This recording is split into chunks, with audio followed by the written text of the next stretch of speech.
need to go back to that Black Wall Street mentality, period. Black owned everything. Not just, we need to take our youth that are out there wilding and we need to get them here. Hey, brother, let me pull you to the side. Let me get you to understand. We need to go back to that Black Panther movement. We need to go back to unifying our race again, because they have us in a crab in a barrel mentality to where we have to fight against each other to make things done. So when you go back to that mentality where we start unifying ourselves as a race, we start making sure we're educated, we start making sure we're dressed, we start making sure that we're wherever we have these different things that we're in, teach them about ownership, teach them about financial wealth, teach them about taking pride in themselves, teach them about, carrying themselves a certain way. And you're doing that as a whole. Now you have no choice but to recognize this, because now it's just not just a few, it's everybody.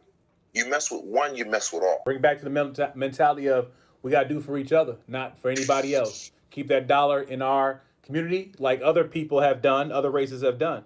And to Drew, I think Drew maybe gave the first part, chapter 1 of the manual, what we should be doing, and maybe we got to do it and preach about it more, is yes, we need to do more with our own dollar and the strength. We have to find our strength, the dollar.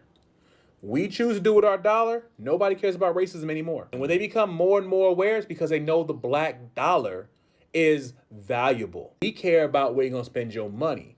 It's also the black dollar. As long as you keep spending your dollar here, that's all I care about. We have to learn to stop being consumers, and we have to learn to start being investors. You're not just going to see me spend money. You're going to watch me learn how to make my money make money. That's the difference between our culture and everyone else's culture.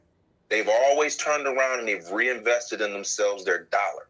So they learn how to make that dollar flip and make more money. Yeah, we need to learn how to do the same thing when it comes to us. You stop being a consumer and start being an investor. Stop renting homes and learn how to save up money and buy a home. Stop worrying about trying to get jobs and start starting a business. Get 10 people together and pool your money together. Now you have a bank. And all of your investors. And all of your investors and get equal share. One thing that, like life insurance. How many of us have life insurance? That you can build generational wealth off of life insurance. And that's what other cultures do. So when they dead and gone, they taking care of their offsprings. And then they teaching their offspring, when you at 20, get that $1 million life insurance, because you know what? It's going to be cheap. And if you get it then, you paying $15 or whatever a month, don't worry. It'll come back to you 10 times. To your family.